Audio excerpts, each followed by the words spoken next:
खुदा ने कुरान को नहीं गाया, भगवान ने गीता दी है, गीता बोली है। मेरे द्वारा एक किताब बनाई जाए और वो प्रचारित कर दी जाए वो अलग विषय है, लेकिन भगवान के द्वारा गीता का उद्घोषण हो वो एक अलग विषय है, वो अलग कॉन्सेप्ट है। खुदा ने कुरान को नहीं गाया।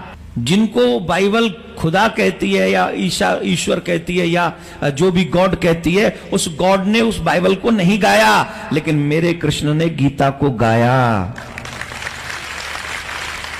गीता मेरे कृष्ण के मुंह से निकली है। वो कहते हैं खुदा ने भेजी है। कौन? Quran, Bible, Jesus. तो फिर और मैं तो कहता हूं मेरे भगवान ने गीता दी है, गीता बोली है, और उन्होंने सिर्फ लिख के नहीं भेजी, स्वयं से प्रकट की है, उसको उपदेश दिया अर्जुन को। वो भी आदमी है, इंसानी थे ना। हाँ, इंसानी थे ना, मैं किधर ना बोल रहा हूँ। ये हमारा कुरान जो है ना, डायरेक्ट अल्लाह की तरफ से ना मोहम्मद सल्लल्लाहु अलैहि वसल्लम ने लिखा है। हम लोग ने ये कुरान जो है डायरेक्ट अल्लाह की नाज़िल, यूं बहू। इसलिए जितने भी दिगर मज़ाहिब की किताब है, जैसे वक्त जाने लगे बदलते गए। आप बिल्कुल सही कहते हैं, 300 किस्म की किताब है। बाइबल सैकड़ों किस्म, हमारे IRF में 200 किस्म की बाइबल है। आप किस में मानेंगे? कुरान आप लो, कोई भी कुरान लो, इंडिया में, अमेरिका में, यूके में, हिंदुस्तान में, पुणे में, हूबहू वही है। एक लफ्ज की बात दूर रही, आ की मात्रा, ई की मात्रा, जबर, जेर, पेश, वो भी फर्क नहीं है। फत्ता, दम्मा, कसरा में भी फर्क नहीं है। ओरिजिनल कुरान में तो फत्ता, दम्मा, कसरा था नहीं, लेकिन आज जब हम पढ़ते हैं माशाअल्लाह। तो मैं ये कहना चाहता हूं, जितनी भी किताबें पहले आई, आज भी आप बिल्कुल सही कहते हैं, भगवत गीता वेद का निचोड़ है। लेकिन जब निचोड़ होता है वो असली फल से कॉन्ट्रडिक्ट करे तो फल और अहम है। मैं बिल्कुल मानता हूं, स्वामी प्रभुपाद मानते हैं कि भगवत गीता क्या है? वेद का निचोड़ है। और वो कहते हैं, मैं भी पढ़ चुका हूं, आपकी Bhagavad Gita as it is पढ़ चुका हूं, उसमें ही लिखा, उसका ही ट्रांसलेशन था। भगवत गीता अध्याय नंबर 7 श्लोका नंबर 20 में, जो कोई दुनियादारी के पीछे भागता है वो गलत खुदाओं के पीछे भागता है। आपकी भगवत गीता में लिखा है एज इट इज में। और उसका अगर प्रीफेस पढ़ेंगे, उसमें लिखा है कि ये जो वेद है वो गाय है, बहुत से गाय है, और कृष्ण क्या है? दूध निकालने वाला इंसान। और दूध क्या है? भगवत गीता है। सही कह रहा हूं कि नहीं? प्रीफेस में लिखे है। कौन कहता है? आपके स्वामी प्रभुपदा। मुझे उसका ट्रांसलेशन पसंद है। अक्सर हमारे वहां भी माशाअल्लाह 50 से ज्यादा भगवत गीता है। मैं लेकिन स्वामी प्रभुपदा की गीता को पसंद करता हूं, अच्छी गीता है, इसीलिए मैं प्रीफेस कह रहा हूं। लेकिन उसमें भी लिखा हुआ है, उसके अंदर भी वो निचोड़े वेद का निचोड़ है। लेकिन निचोड़ मतलब नहीं कि असल फल को गाय को छोड़ देंगे। गाय चले जाएंगी तो दूध क्या करेंगे आप? गाय रहेंगी तो दूध मिलते रहेगा ना। दूध को लेंगे, गाय को मार देंगे, दूध आपका खत्म हो जाएगा। भाई गाय को जिंदा रखो, रोज दूध लो, बराबर के नहीं? दूसरे बच्चे पैदा करेंगे गाय, लेकिन तो गाय को मत छोड़िए। इससे हमें पता लगता है, उसमें लिखा हुआ है, आपके वेद में लिखा हुआ है कि और एक पैगंबर आने वाला है। आपकी भगवत गीता में लिखा है चैप्टर नंबर 4 में वर्ष नंबर 7 से 8 में, यदा धर्मस्य, यानी युग युग में जब भी परेशानी आएंगी इस धरती पे तो मैं एक रूप हासिल करूंगा, अवतार। अवतार की सही मानी आपको मिलेगा वेद से। उसमें पता चलता है जिसे हम कहते हैं पैगंबर, आखिरी पैगंबर, आखिरी अवतार कौन है? कल के अवतार। अगर आप भगवत गीता में मानते, अगर आप वेद में मानते, आपको आखिरी अवतार, कल के अवतार में मानना ही पड़ेगा। फिर ही आप कह सकते मैं असल भक्त हूं भगवत गीता का। वो तो है ही, आपने जो बताया कल के अवतार तो आने वाला आप मानते कल के अवतार में आने वाला है, आ चुका है। और उसमें लिखा था कल के अवतार की मां के नाम क्या है?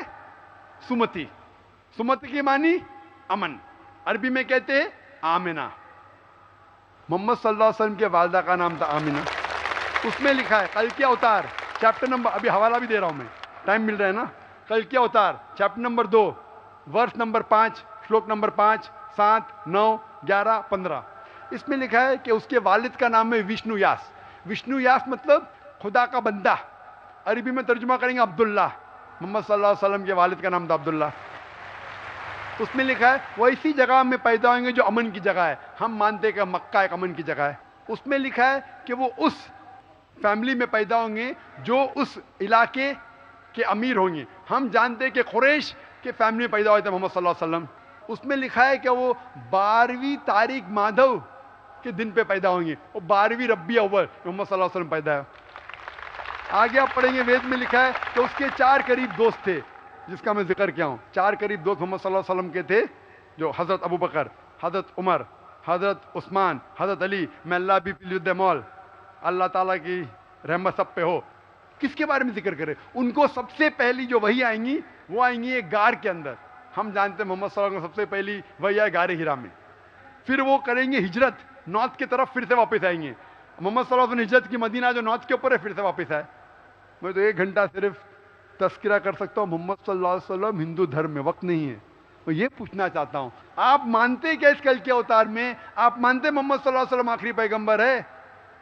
मैं तो कुरान 3 बार पढ़ा हूँ साहब, मैं तो मानता हूँ कुरान को, वो बात नहीं है। मानना सिर्फ जरूरी नहीं, अमल करना जरूरी है।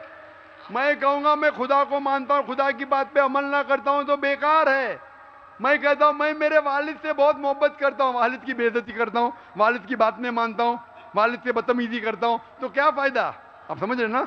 समझ रहा हूँ मैं, लेकिन आपने कुछ पहले ही अभी 10-15 मिनट पहले ही आपने कहा था कि जो भी है कुरान है, वेद है और बाइबल है, कि जो जो उसमें लिखा हुआ है खुदा ने उसके ऊपर अमल करना चाहिए। तो मैं अपने इससे अमल करता ही हूँ। जो कुछ मानता तो हुई है खुदा एक ही है करके, वो तो मानता ही है। बिल्कुल। मैं नहीं बोल रहा कि आपके लिए कोई खुदा अलग है, मेरे लिए कोई अलग है, या ईसाई के लिए कुछ अलग है। आप सनातन धर्म के हैं, मैं जानता हूँ सनातन धर्म में एक खुदा को मानते हैं। वो मानते खुदा की प्रतिमा नहीं, अक्स नहीं है, बराबर ये मानते। लेकिन मैं ये जानना चाहता हूँ, आप कल के अवतार में आप मेरे सवाल को घुमाओ मत। मैं जानता हूं, नहीं है मैं ये जानता हूं, सनातन धर्म के बारे में जानता हूं। पहले स्टेज में आप पास कर चुके, एक खुदा में मानते, बिल्कुल सही। मैं ये बात जानना चाहता हूं कि उस खुदा के अवतार पैगंबर, आखिरी पैगंबर में आप मानते हैं क्या नहीं मोहम्मद सल्लल्लाहु अलैहि वसल्लम? ये मेरा सवाल है। यानी मोहम्मद पैगंबर को आप मानते कि वो आखिरी पैगंबर थे क्या नहीं मानते? वो तो मानता हूँ मैं, मुझे मालूम है ना मोहम्मद पैगंबर आखिरी थे मोहम्मदन में। वो तो मानता ही हूँ। मोहम्मदन में ने आपके लिए, सबके लिए है ना।